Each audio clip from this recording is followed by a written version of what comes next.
ஆண்டவராகிய இயேசு கிறிஸ்துவின் நாமத்தில் அன்பின் வாழ்த்துக்களை நான் தெரிவித்துக் கொள்கிறேன். இந்த அற்புத ஜீவனுள்ள சாட்சியின் மூலம் உங்களை சந்திப்பதில் நான் கர்த்தருக்கு நன்றி சொல்லுகிறேன். நான் தேவனை அறிந்தும் அறியாதவளா என்னுடைய வாலிப நாட்களிலே நான் வாழ்ந்து கொண்டிருந்தேன். நல்ல ஒரு சபைக்கு போய்கொண்டிருந்தோம். ஏதோ சபைக்கு போகிறோம் என்று என்னுடைய வாழ்க்கை போய்கொண்டிருந்தது. இந்த வாலிப நாட்களிலே உலகத்திற்குள்ளாய் அதிகமா நான் போய்கொண்டிருந்தேன். அப்பொழுது நான் வால்பாறை பட்டணத்திலிருந்து கோவை பட்டணத்துக்கு வந்தோம். இங்கு வந்து நான் வேலைக்கு போகும் பொழுது அநேக ஃப்ரெண்டுகளோடு சேர்ந்து என்னுடைய வாலிப நாட்களை நான் கர்த்தருக்கென்று கொடுக்காமல் உலகத்திற்கென்று நான் வாழ்ந்து கொண்டிருந்தேன். அப்பொழுது மறுபடியும் பலவீனத்தின் நிமித்தம் நான் தள்ளப்பட்ட சூழ்நிலையிலே ஒரு ஊழியக்காரை தேவன் எங்களுக்கு அறிமுகப்படுத்தினார். அவர் மூலியமாக தேவன் எனக்கு விடுதலையை கொடுத்து என் வாழ்க்கையை மாற்றினார். இருந்தாலும் மறுபடியும் நான் ஏதோ சபைக்கு போகிறோம் என்றுதான் நான் வாழ்ந்து கொண்டிருந்தேன். அப்பொழுதுதான் எனக்கு திருமண காரியத்தை தேவன் வாய்க்க பண்ணினார். அப்பொழுது நான் ஊழியக்கார மாப்பிள்ளையை திருமணம் செய்யக்கூடாது என்று உறுதியாக நான் நின்றேன். இருந்தாலும் தேவன் என்னை நினைத்தபடியினால் நல்ல ஒரு ஊழியக்கார மாப்பிள்ளை என் சகோதரர் மூலியமாக தேவன் என் குடும்பத்திற்கு அறிமுகப்படுத்தினார். தேவன் நல்ல ஒரு ஊழியக்கார மாப்பிள்ளையை நான் அதில் உறுதியாக இருந்தேன். நான் ஊழியக்கார மாப்பிள்ளையை கல்யாணமே செய்யக்கூடாது என்று.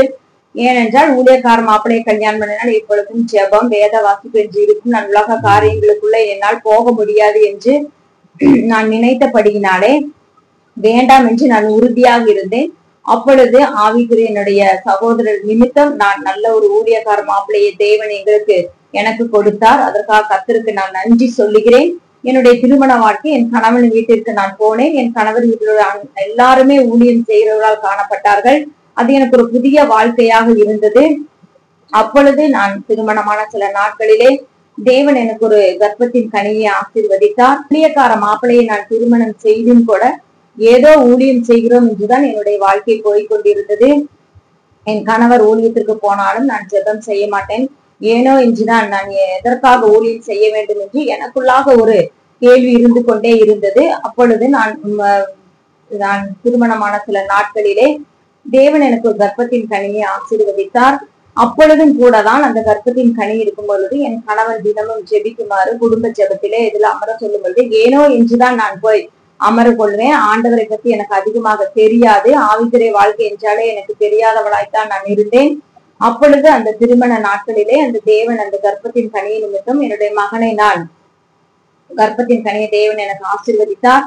அப்பொழுது அந்த சூழ்நிலையிலே பிரசவ காலம் நேரிட்ட வேளையிலே ஹாஸ்பிட்டல்ல போய் அட்மிட் செய்யும் பொழுது அங்க டாக்டர்கள் என்னை பரிசோதித்த பின் சொன்னார்கள், என்னுடைய தாயாரிடத்திலே ஏதாவது ஒரு உயிரைத்தான் நாங்கள் காப்பாற்ற முடியும் என்று சொன்னார்கள்.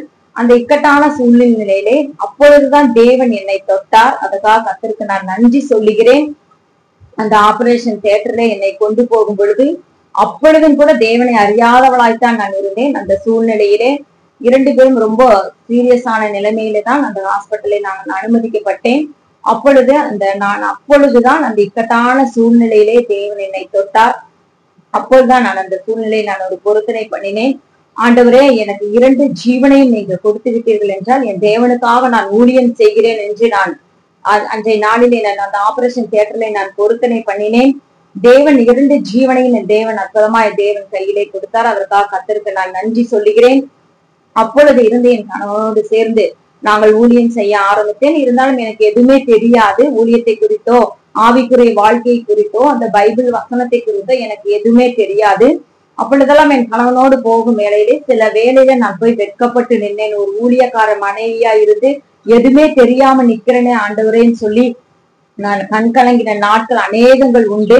ஆனாலும் தேவன் எனக்கு நல்ல ஒரு கணவனை என் தேவன் கொடுத்தார். அதற்காக கர்த்தருக்கு நான் நன்றி சொல்லுகிறேன். ஊழியக்கார மாப்பிள்ளையே எனக்கு வேண்டாம் என்று இருந்த சூழ்நிலையிலே இப்பொழுது நான் தேவனுக்கு நன்றி சொல்லுகிறேன். ஊழியக்கார மாப்பிள்ளையை தேவன் எனக்கு கொடுத்ததுக்காக கர்த்தருக்கு நான் நன்றி சொல்லுகிறேன். என் கணவன் மூலியமா அநேக காரியங்களை தேவன் எனக்கு கற்றுக் கொடுத்தார்.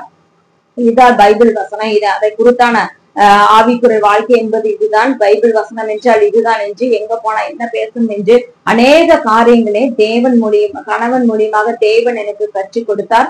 அதற்காக கர்த்தருக்கு நான் நன்றி சொல்லுகிறேன். தேவன் எனக்கு நல்ல பிள்ளைகளை என் தேவன் எனக்கு கொடுத்தார். அதற்காக நன்றி. எங்களுடைய ஊழியத்தின் பாதையிலே தேவன் அநேக அற்புதங்களை சொன்னார். அந்த அற்புதத்தை சொல்லுவதற்கு நேரங்கள் போதாது. இருந்தாலும் சில காரியங்களை நான் உங்களோடு பகிர்ந்து கொள்ளுகிறேன். இந்த அன்னூர் பட்டணத்திலே முதலாய் நாங்கள் கால் வைக்கும் பொழுது ஒன்றும் இல்லாமல் தான் வெறுமையாகத்தான் இந்த அன்னூர் பட்டணத்திலே நாங்கள் கால் வைத்தோம். தேவன் இன்றைக்கு எங்களுக்கு 2 பரிவாரங்களை கொடுத்து தேவன் எங்களை ஆசீர்வதித்திருக்கிறார். அதற்காக கர்த்தருக்கு நான் நன்றி சொல்லுகிறேன். எந்த சூழ்நிலையிலும் நான் ஊழியத்திற்கு வந்து 16 வருடங்கள் ஆகிறது. இந்த 16 வருடத்திலே நான் ஒரு நாள் கூட யாரிடத்திலும் நாங்கள் போய் கையேந்தவே இல்லை. தேவன் எங்களை கையேந்த விடவே இல்லை.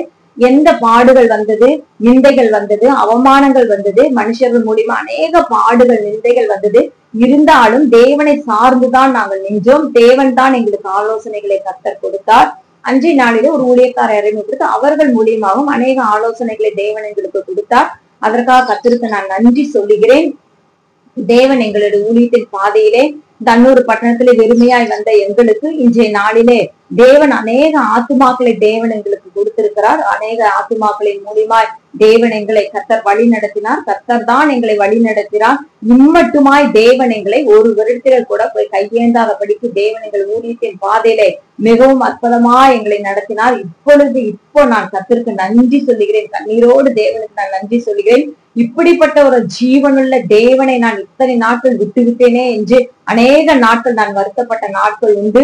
இப்பொழுது அநேக என் கணவனோடு சேர்ந்து என்னுடைய மரண பரியந்தமும் நான் ஊழியத்திலே என் கணவனோடு சேர்ந்து நான் ஊழியம் செய்ய கர்த்தர் எனக்கு கிருபை கொடுத்திருக்கிறார். அதற்காக கர்த்தருக்கு நான் நன்றி சொல்லுகிறேன். இந்த சாட்சியை பார்க்கிற உங்களுக்கும் தேவன் அற்புதத்தை செய்வார். அதற்காக கர்த்தருக்கு நான் நன்றி சொல்லி என்னுடைய சாட்சியை ஜெபிக்கலாம். ஸ்தோத்தரிக்கிறேன் ஆண்டவரே. சபான் ஆசீர்வதிக்கப்பட்ட நல்ல வேலையிலும் ஆண்டவரே இந்த ஜீவனில் அற்புத சாட்சியின் மூலமா என்னுடைய சாட்சி அநேக ஜனங்களுக்கு பிரயோஜனமா என்னை பகிர்ந்து கொள்ள என் தேவன் கொடுத்த வாய்ப்புக்காக உங்களுக்கு நான் நன்றி சொல்லுகிறேன். என்னை போல அநேக ஜீவனுள்ள சாட்சிகளை நீங்க எடுக்க போறதுக்காக உங்களுக்கு நன்றி ஆண்டவரே. உங்களுடைய கரத்துல ஒப்பு கொடுத்து நான் ஜெபிக்கிறேன். அநேக சாட்சிகளை நீங்க எடுப்புங்க தகப்பனே. அநேக பேர் உங்களை சாட்சி சொல்ல என் தேவன் உதவி செய்யுங்க. ஜீவனுள்ள அற்புத சாட்சியை பகிர்ந்து கொள்வது நிமித்தம் அநேக ஜனங்களுக்கு பிரயோஜனமா இருக்கும் தேவன் உதவி செய்யுங்கப்பா. உங்களுடைய கரத்துல ஒப்பு கொடுத்து நாங்கள் ஜெபிக்கிறோம். என் தேவன் பொறுப்பெடுத்து வழி நடத்தும் இயேசுவின் நாமத்துல ஜெபிக்கிறேன். ஜீவனுள்ள நல்ல பிதாவே.